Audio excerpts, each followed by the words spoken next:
The billionaire thought he was buying entertainment. He had no idea he was about to get schooled. I said, play something. Marcus Webb's fist slammed against the marble table, crystal glasses jumping like startled birds. Every conversation in the five-star restaurant died. The waitress he'd cornered, Maya, her name tag reading like an accusation, stood frozen beside the concert grand piano. Webb's friends laughed. Cruel, sharp sounds that cut through designer silence. "Come on, Marcus," one called out. "Make her dance, too." Maya's hands trembled as she approached the bench. But wait, why were her fingers moving like that? Like they already knew these keys? The Steinway waited. $97,000 of German precision, about to become a weapon neither Webb nor his audience could imagine. Maya sat down, adjusted the bench with the kind of precision that should have been their first warning. The silence before the storm was about to shatter everything they thought they knew. 3 hours earlier, Maya had been invisible. That's how she preferred it at Lumiere, Manhattan's most exclusive restaurant where a single bottle of wine cost more than her monthly rent. She moved through the dining room like a ghost in black slacks and white shirt, refilling water glasses for people who'd never worked a day in their lives. Maya had perfected the art of being seen, but not noticed. Smile politely. Make no sudden movements. Don't let them catch you listening when they discuss their third homes or their children's trust funds. But Maya always listened. Not to their money talk, to the background music floating from the restaurant's concert grand. Tonight, it was Chopin. Nocturne in E-flat major. The hired pianist was competent but soulless, hitting every note while missing every emotion. Maya's fingers twitched involuntarily against her serving tray. She knew that piece. Had performed it at Carnegie Hall during her Juilliard senior recital, back when her biggest worry was whether her parents could afford the plane ticket from California to hear her play. That was 18 months ago, before the student loans came due. Before her classical performance degree proved as worthless as everyone had warned. Before reality forced her to trade Rachmaninoff for rent money. "Miss! Miss!" A sharp voice cut through her thoughts. Maya turned to see a woman in diamonds waving an empty champagne flute like a weapon. "We've been waiting forever for refills." "Of course. My apologies." Maya's training kicked in. The conservatory had taught her more than music. It had taught her how to perform under pressure, how to maintain composure when everything was falling apart. Skills that proved surprisingly useful in the service industry.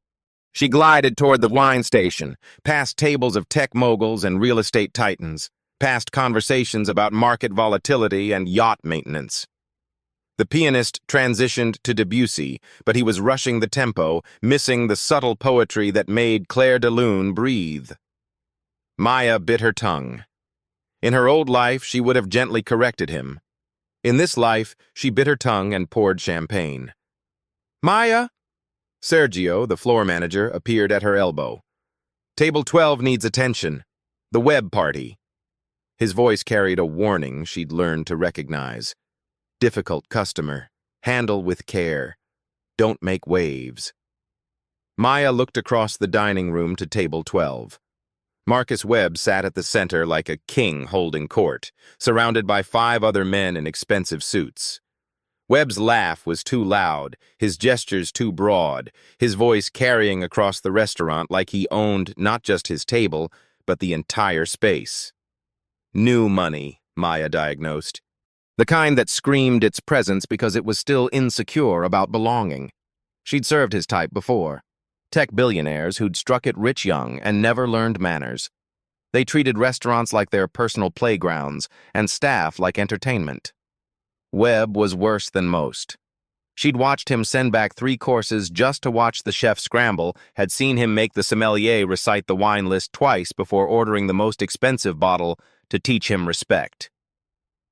Maya approached table 12 with practiced caution.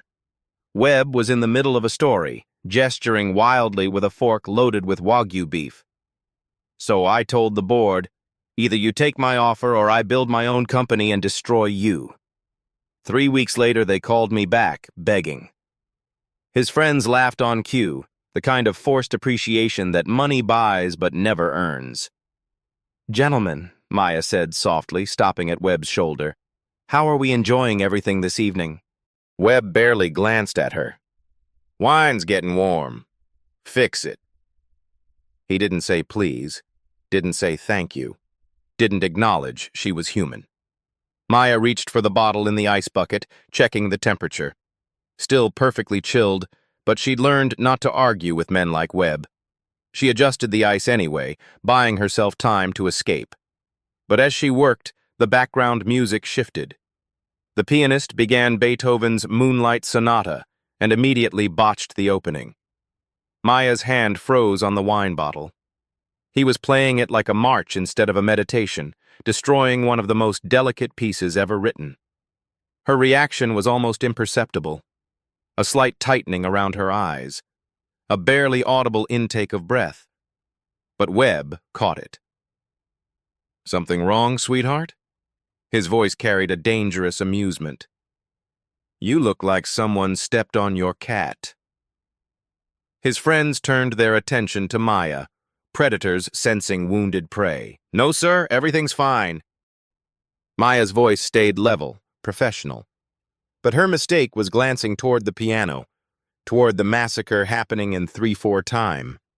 Webb followed her gaze. His smile turned calculating. "Oh, you're a music lover. How cultured." The word dripped with sarcasm. "Tell me, what do you think of our entertainment tonight?" Maya felt the trap closing around her. Every instinct screamed at her to deflect, to escape, to maintain her invisibility.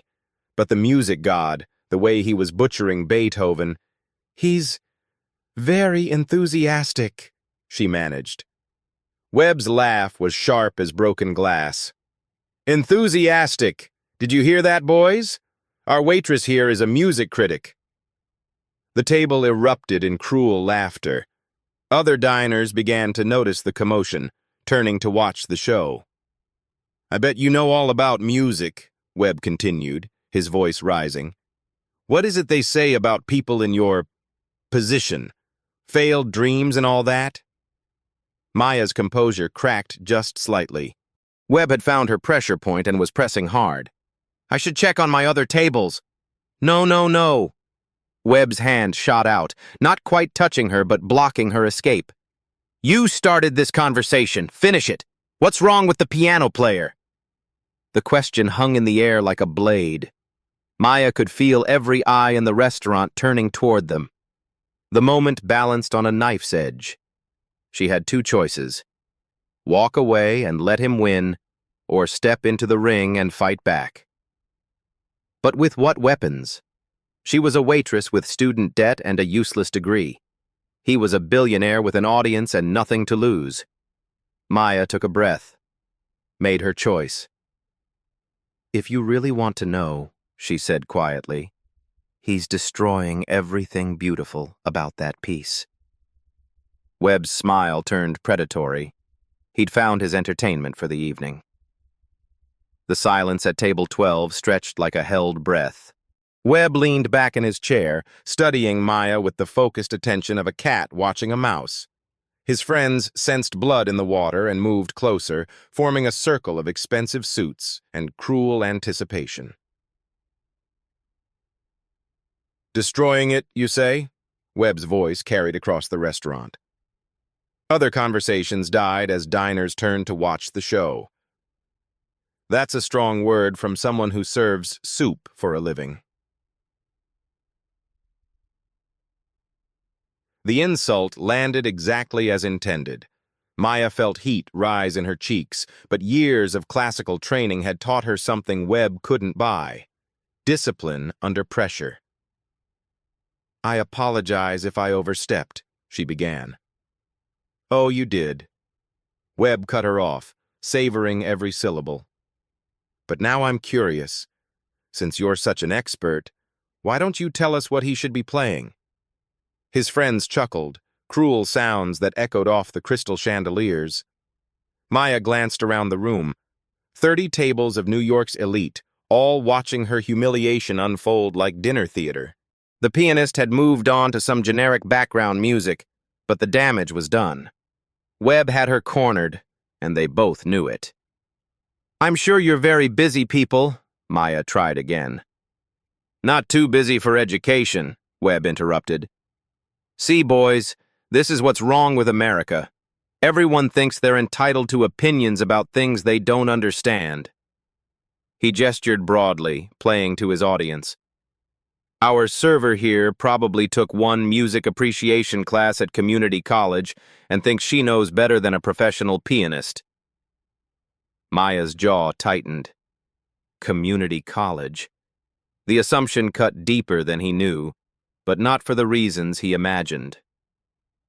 She thought of her acceptance letter to Juilliard, the full scholarship that had made her parents cry with pride. She thought of her senior recital, the standing ovation from professors who'd seen true talent.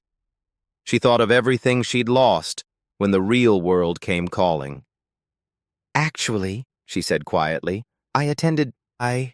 Let me guess," Webb wrote over her words.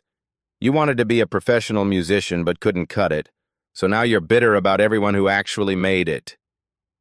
His voice carried perfect cruelty, each word calculated to inflict maximum damage. "That's why you're working here instead of Carnegie Hall, right, sweetheart?" The mention of Carnegie Hall hit like a physical blow.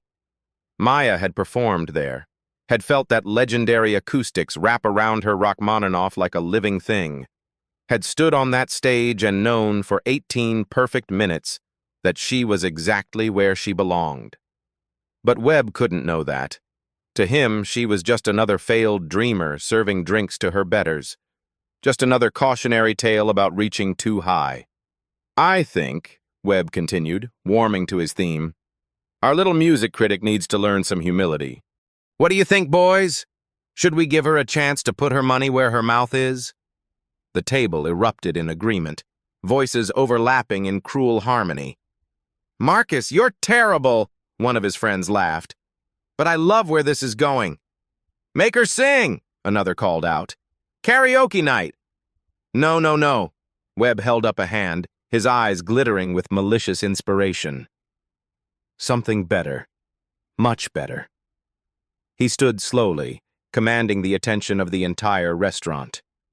Conversations died table by table as diners turned to watch the spectacle. "Ladies and gentlemen," Webb announced, his voice carrying to every corner of Lumiere, "we have a treat tonight. Our server here is apparently a musical expert who thinks our pianist isn't up to her standards." Nervous laughter rippled through the room. Some diners looked uncomfortable, but no one moved to stop what was happening. Maya felt the walls closing in. Every face in the restaurant was turned toward her, waiting for the show to begin. She thought about walking away, about maintaining her dignity and her job. But Webb's words echoed in her head. Couldn't cut it. Community college. Failed dreamer.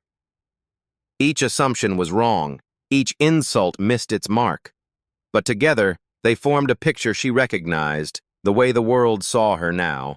A waitress with delusions. A nobody with opinions above her station. "So here's what we're going to do," Webb continued, his voice rising with theatrical flair. "Since our critic here knows so much about music, she's going to demonstrate proper technique. Right here, right now, on our beautiful Steinway." He gestured toward the concert grand like a game show host revealing the grand prize. The pianist, confused and defensive, stopped playing. The restaurant fell silent except for the soft clink of silverware and the whisper of expensive fabric as every head turned toward table 12. Maya stood frozen, caught between dignity and desperation, between truth and survival. Webb's trap was perfect refuse and prove she was all talk, accept and risk exposure that could change everything. But as she looked at that piano, something stirred in her chest. Something that had been sleeping for 18 months, buried under rejection letters and financial reality. Something that remembered the weight of keys under her fingers and the magic of making music breathe. Webb was still talking, still performing for his audience, But Maya was no longer listening. She was looking at the Steinway, at $97,000 of precision and possibility, and for the first time since arriving in New York, she was remembering who she used to be, who she still was, underneath the uniform and the student debt and the careful invisibility. The question was she brave enough to let them see? Maya's silence stretched for exactly 7 seconds. 7 seconds that felt like 7 years, 7 lifetimes, 7 chances to choose a different path. But Webb wasn't patient enough for introspection. "What's the matter, sweetheart?" His voice dripped mock concern. "Stage fright? Or are you finally realizing you're in over your head?" The restaurant held its collective breath. 30 tables of Manhattan's elite watching a working-class woman get put in her place. Maya looked at the piano again. The Steinway Model D, she recognized now. Concert Grand. The same model she'd trained on at Juilliard, the same instrument that had carried her through Chopin and Rachmaninoff and Bach. Her fingers tingled with muscle memory, 18 months of suppressed instinct suddenly flooding back. "I don't usually," she began. "Of course you don't usually," Webb interrupted, his friends laughing on cue. "Usually you just serve drinks and keep your opinions to yourself. But tonight's different, isn't it?" He stepped closer, invading her space with the confidence of a man who'd never been told no. Maya felt something shift inside her chest. A door she'd kept locked for 18 months, sealed shut with rejection letters and unpaid bills, began to creak open. She thought of her parents, immigrants who'd worked double shifts to pay for her lessons. She thought of her teacher, Professor Martinez, who'd believed in her talent even when she'd stopped believing in herself. "Fine," she said quietly. Webb blinked. He'd expected her to run, to crumble, to prove his point about people knowing their place. Instead, Maya straightened her shoulders and took a step toward the piano. "Excuse me?" Webb's voice cracked slightly. "I said fine."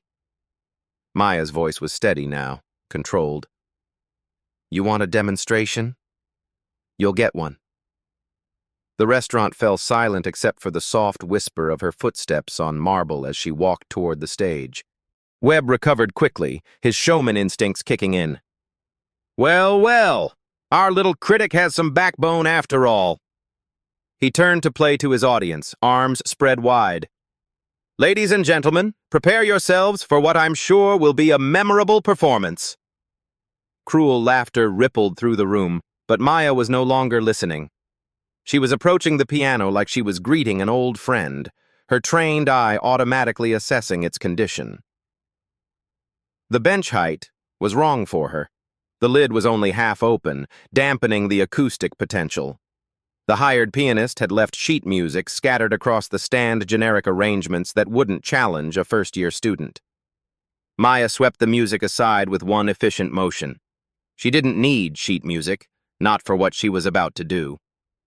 She adjusted the bench with the precise movements of someone who'd done this 1,000 times, rotating the seat exactly 2 notches counterclockwise.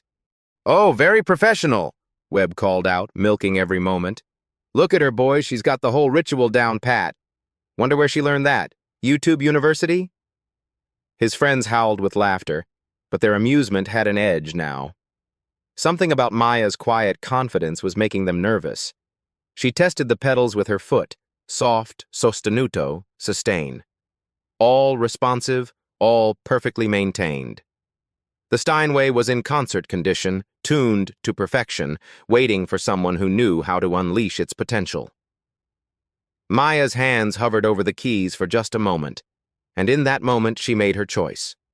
Not just about what to play, but about who to be. Not the invisible waitress with student debt and a worthless degree. Not the failed dreamer serving soup to her betters. But Maya, Juilliard graduate, Carnegie Hall performer, who'd once made a room full of classical music professors weep with a single phrase from Rachmaninoff. "What's she waiting for?" someone whispered.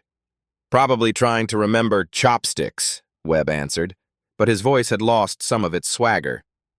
Something about the way Maya sat at that bench, the perfect posture, the professional hand position, was setting off alarm bells. Maya closed her eyes for just a moment, centering herself the way Professor Martinez had taught her. Find the music inside yourself first. Let it build until it has nowhere to go but out through your fingers. When she opened her eyes, she was no longer Maya the waitress. She was Maya the pianist. And she was about to remind everyone in this room what real music sounded like. Her hands descended to the keys. The first notes that emerged from the Steinway weren't what anyone expected. Not chopsticks, not Mary Had a Little Lamb, not some fumbling attempt at pop music that would confirm every cruel assumption in the room. Instead, Maya's fingers found the opening measures of Rachmaninoff's Piano Concerto No. 2 in C minor, arguably the most technically demanding piece in the classical repertoire. The restaurant fell silent. Not the polite quiet of background music, but the stunned silence of recognition. Even people who couldn't tell Mozart from McDonald's knew those opening chords.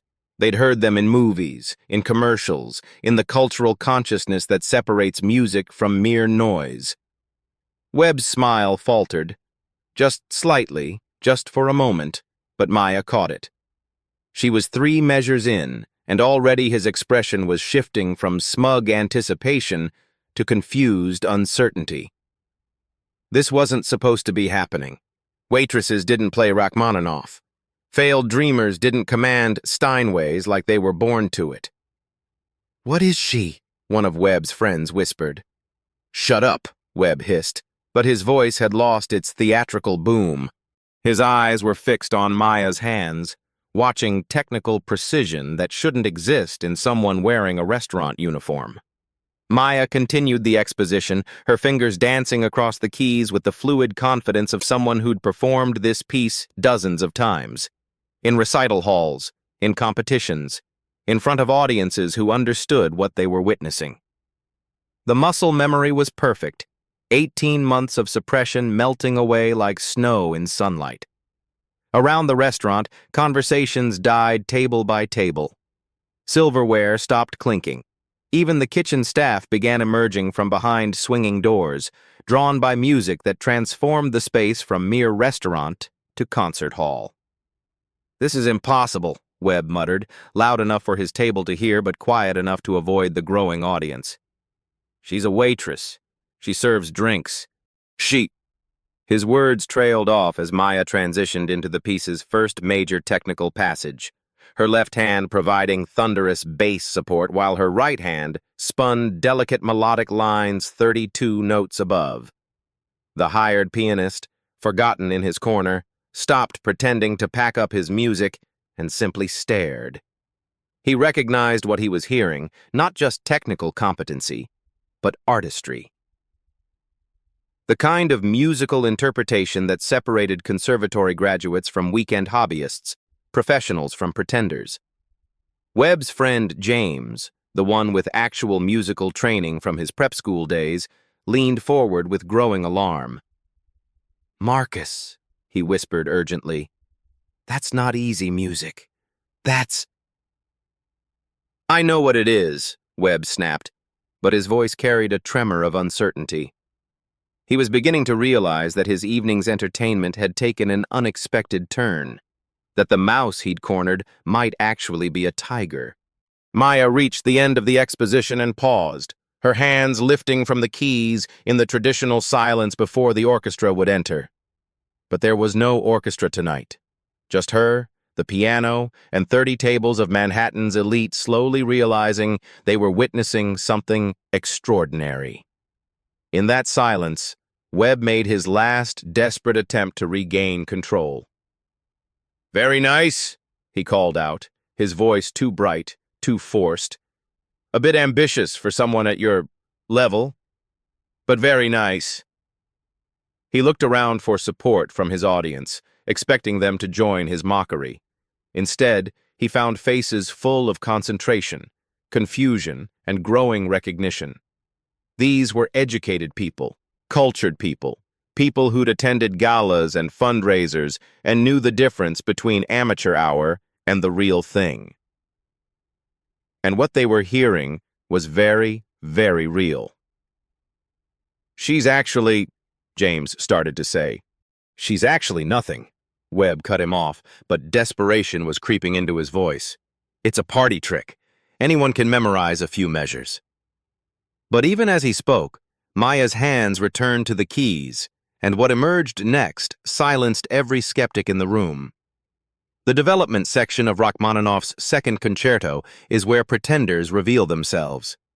It's where technique meets artistry, where muscle memory must yield to musical intelligence. It's where Maya, Juilliard graduate and Carnegie Hall performer, reminded herself exactly who she was.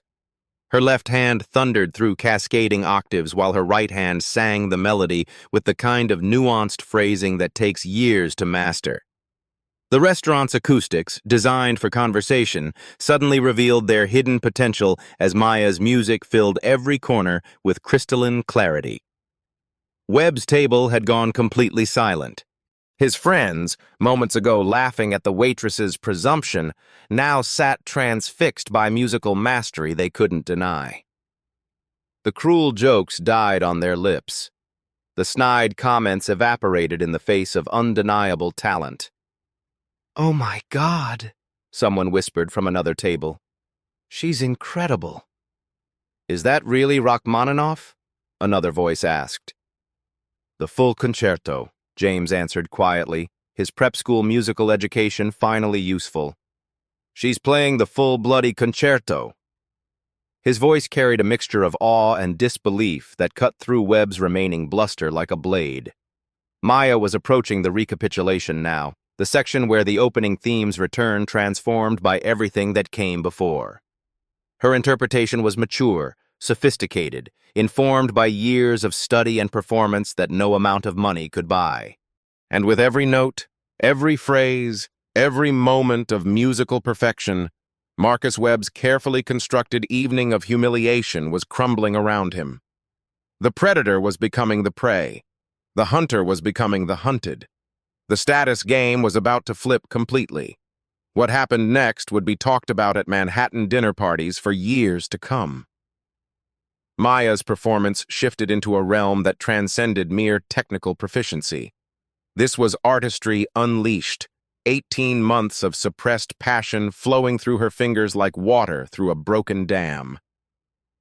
The Rachmaninoff wasn't just being played. It was being channeled, interpreted, transformed into something that made even the crystal chandeliers seem to hold their breath. Webb's face had gone pale. The confident smirk, the theatrical gestures, the casual cruelty, all of it evaporated as he watched a woman he'd dismissed as a failed dreamer command the piano like she was born to it. His friends sat frozen, their earlier laughter replaced by the uncomfortable realization that they were witnessing something far beyond their understanding. Maya reached the cadenza, the solo section where the pianist stands completely alone, unsupported by orchestra, naked before the audience with nothing but their skill and interpretation. It's the moment where pretenders are exposed and masters are revealed. Maya didn't just survive it, she soared.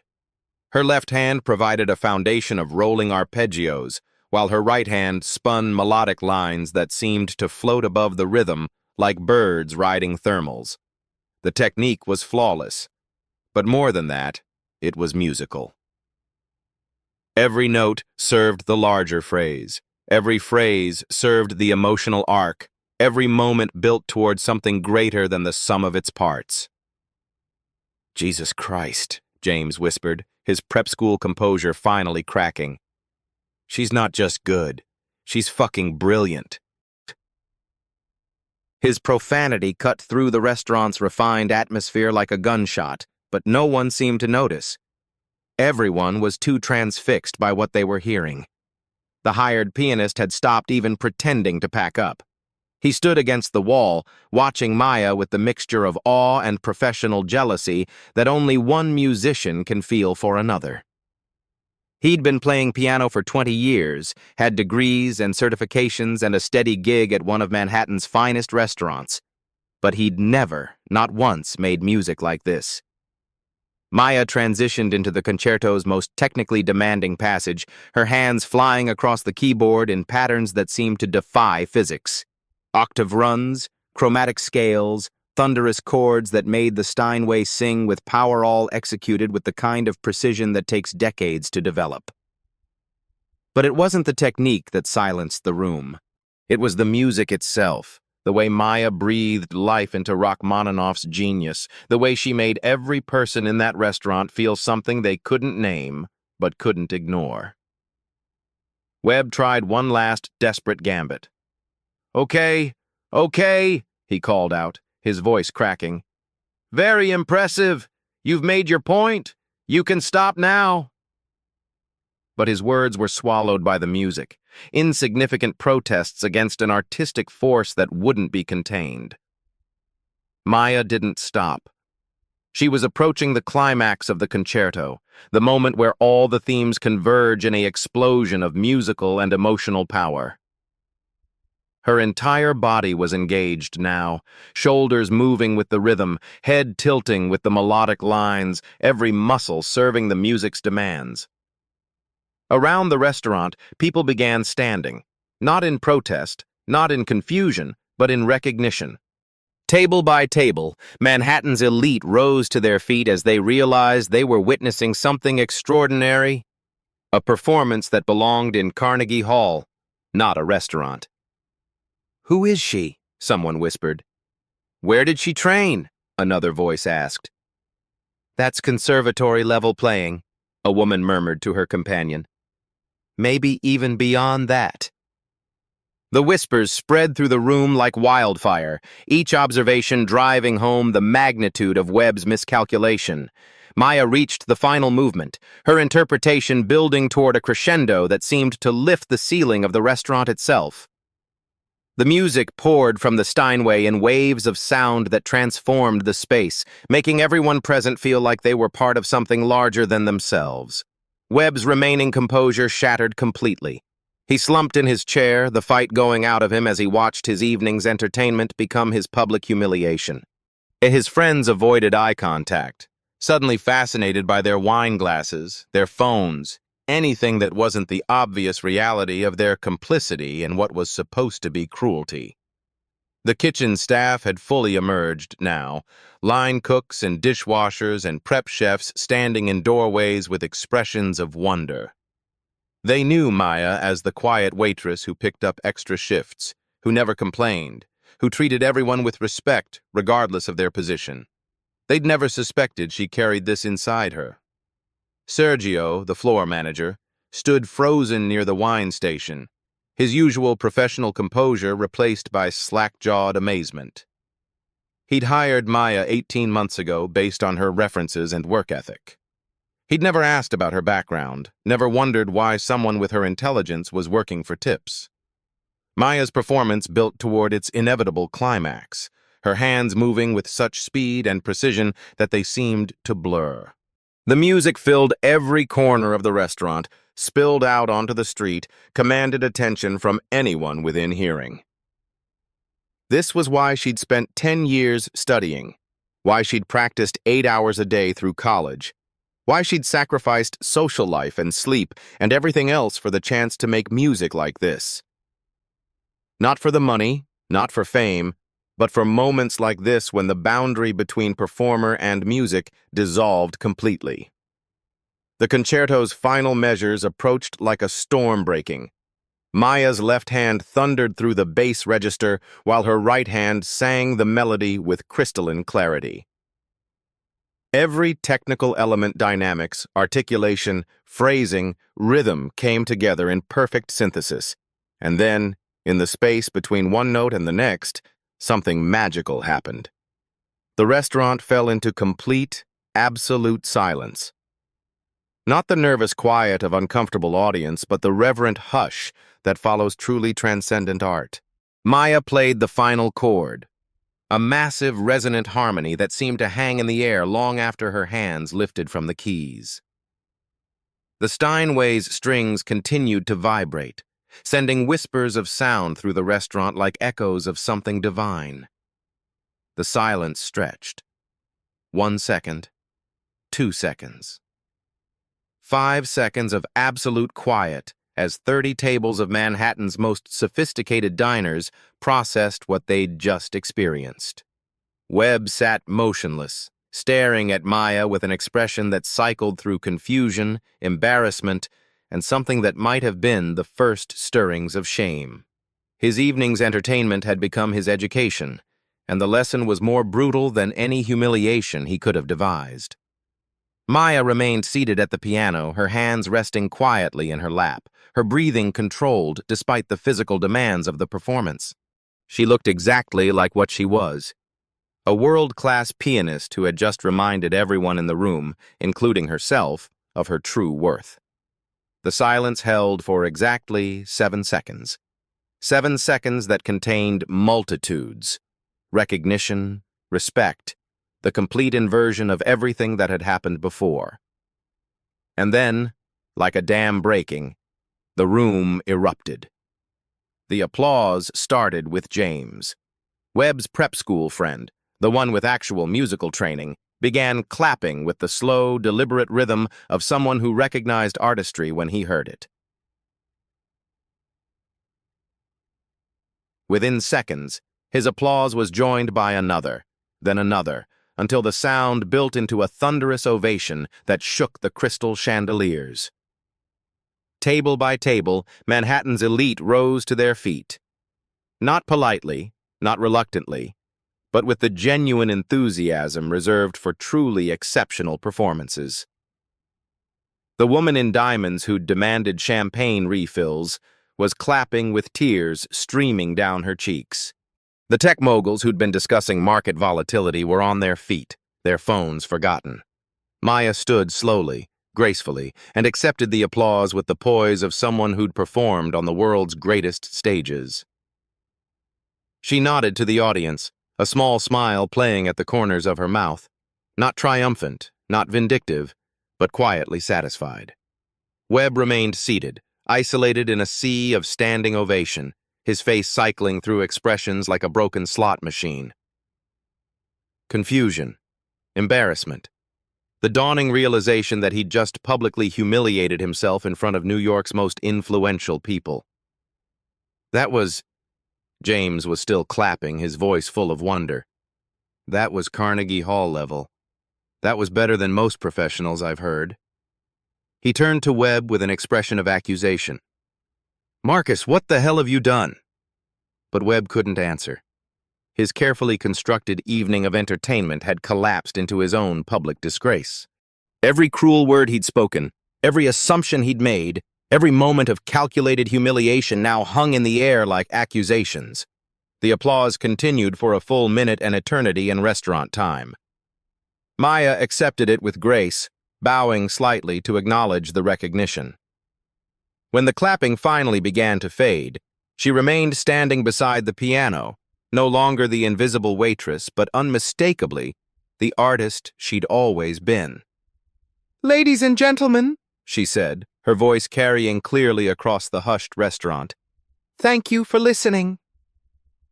Her words were simple, dignified, free of any hint of the mockery she could have justifiably delivered.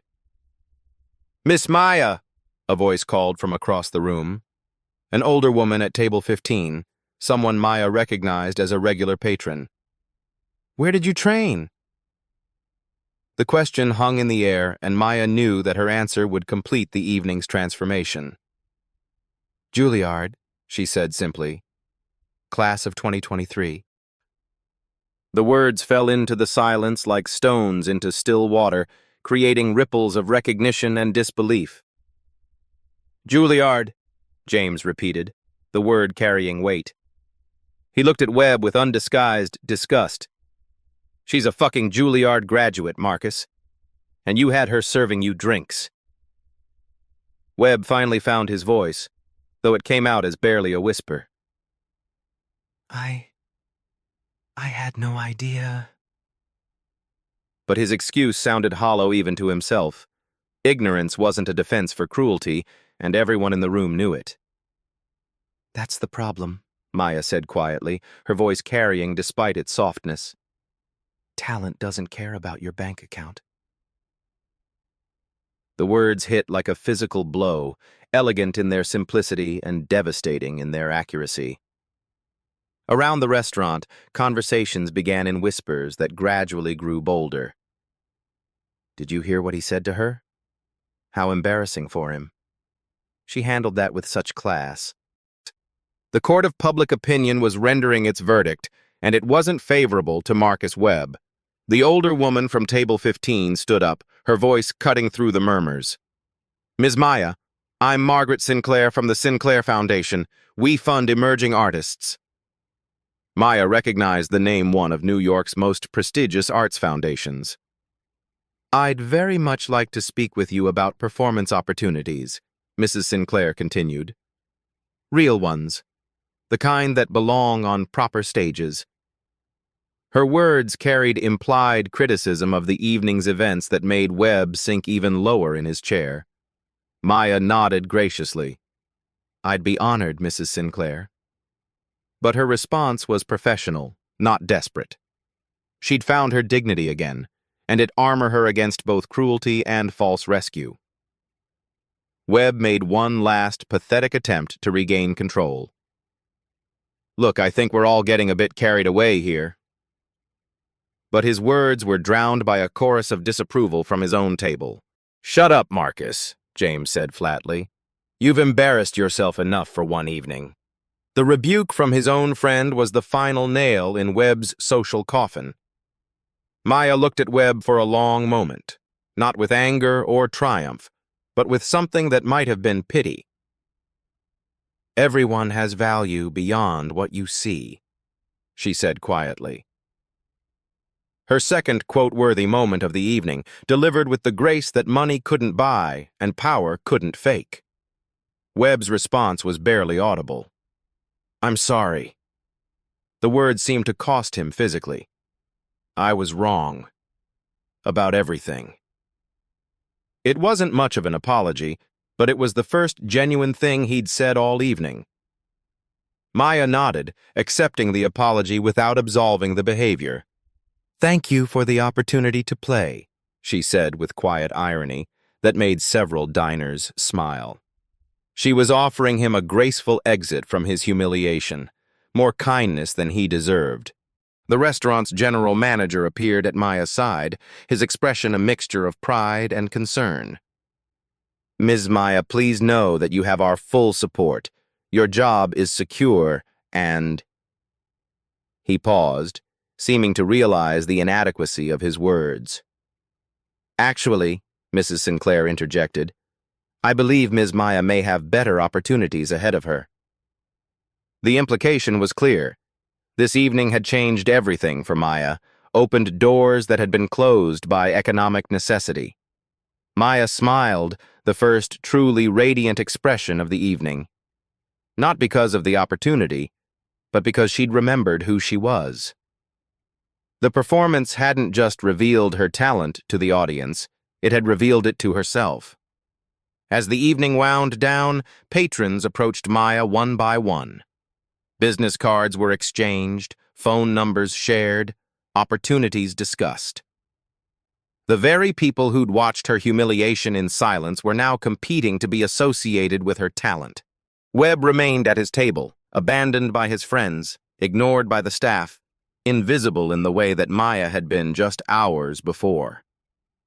The status game had flipped completely. The predator had become the outcast, the prey had become the prize. Maya collected her name tag, her server's book, the props of her disguise. But she moved differently now, with the confidence of someone who'd reclaimed their identity. Tomorrow, she might still be a waitress, but tonight, she was a pianist again, and that made all the difference. The last notes of conversation finally faded as Lumiere's patrons began their slow exodus into the Manhattan night. Maya stood by the piano, business cards fanned in her hand like a winning poker hand, each one representing a door that had been locked just hours before. Webb's table sat empty now, his friends having abandoned him one by one as they realized their association with the evening's cruelty would follow them to every dinner party for months to come. The billionaire himself had slipped out through the kitchen exit, avoiding the main dining room where his humiliation still hung in the air like expensive perfume. Sergio approached Maya with an expression she'd never seen before, respect mixed with something that might have been awe. Maya, we had no idea about your background, your training. He gestured helplessly at the piano, still trying to process what he'd witnessed. I never mentioned it, Maya replied simply. It didn't seem relevant to serving tables. But her voice carried no bitterness, just the calm acceptance of someone who'd made peace with her choices. The hired pianist, forgotten in all the evening's drama, packed up his generic sheet music with hands that shook slightly. He paused beside Maya, professional to professional. That was extraordinary, truly. I've never heard Rachmaninoff played with such... He searched for the right word. Heart, Maya suggested. Authority, he finished, and the word carried weight. He extended his hand and Maya shook it, one musician acknowledging another. Mrs. Sinclair waited patiently by the restaurant's entrance, her driver hovering nearby. When Maya approached, the elderly woman smiled with genuine warmth. My dear, I meant what I said about opportunities. The foundation has connections with Lincoln Center, Carnegie Hall. Her voice trailed off as she studied Maya's face. I'll call you, Maya promised, slipping the woman's card into her pocket with careful reverence. This wasn't just a business card. It was a lifeline back to the world she'd lost. As the restaurant emptied, Maya found herself alone with the Steinway one last time. She traced her fingers along its keys without pressing them, saying goodbye to a friend she might not see again for a while. Tomorrow would bring decisions, changes, the possibility of reclaiming her true identity. But tonight she'd remembered who she was. 6 months later, Maya walked onto the stage at David Geffen Hall, her burgundy concert gown catching the lights like liquid fire. The sold-out audience of Lincoln Center fell silent as she approached the Steinway Model D, the same model she'd commanded that night at Lumiere, but now in its proper setting. The program read Maya, From Service to Symphony, a concert series funded by the Sinclair Foundation for emerging artists who'd overcome extraordinary circumstances.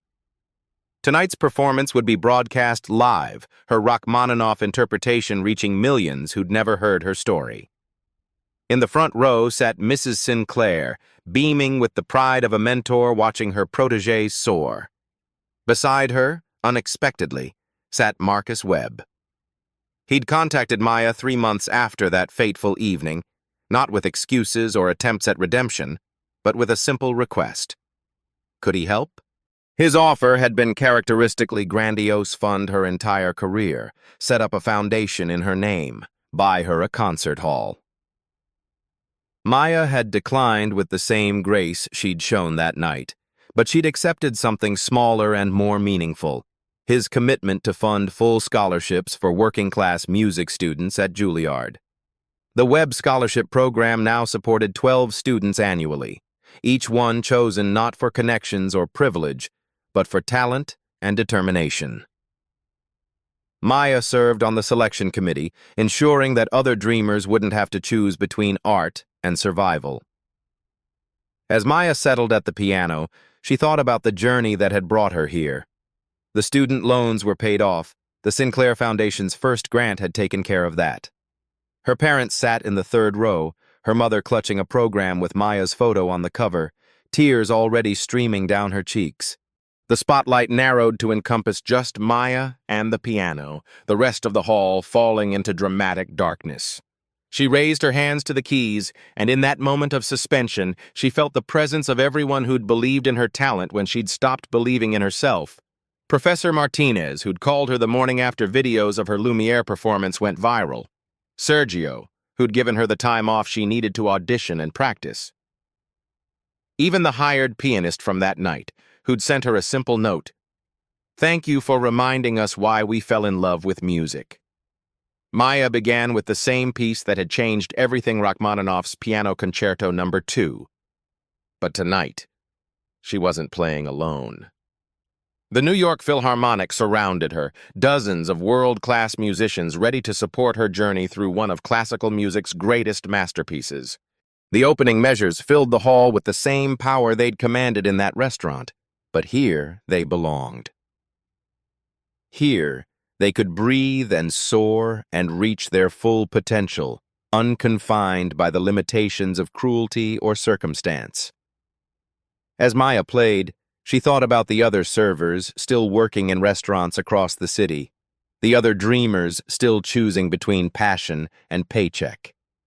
Her story had become a beacon for them, proof that talent could triumph over circumstance, that dignity could overcome humiliation. The concerto built toward its climax, and Maya felt the familiar surge of joy that came from making music at the highest level. This was why she'd endured the rejection letters, the financial stress, the 18 months of invisible servitude. For moments like this, when music became transcendent. The final chord rang out across Lincoln Center, and for a heartbeat, the hall held its breath. Then came the applause, not the shocked recognition of that night at Lumiere, but the sustained appreciation of an audience that had come specifically to celebrate her artistry. As Maya stood to bow, she caught sight of Webb in the front row. He was clapping with genuine enthusiasm, his face showing none of the arrogance that had defined their first encounter. Their eyes met briefly, and he nodded a gesture of respect between equals, perhaps the first honest moment they'd ever shared. The standing ovation continued for 5 minutes, but Maya knew this was just the beginning. Tomorrow would bring new challenges, new opportunities, new chances to prove that excellence knows no boundaries. If you enjoyed Maya's incredible journey from invisible waitress to Lincoln Center star, you'll love Beat Stories, where extraordinary people reveal their hidden talents and change the world. Subscribe now for more inspiring tales of triumph over adversity, and discover the remarkable stories hiding in plain sight all around us. Sometimes the best lessons come from unexpected teachers. Music gave me my voice back, but it was the silence that taught me how to use it.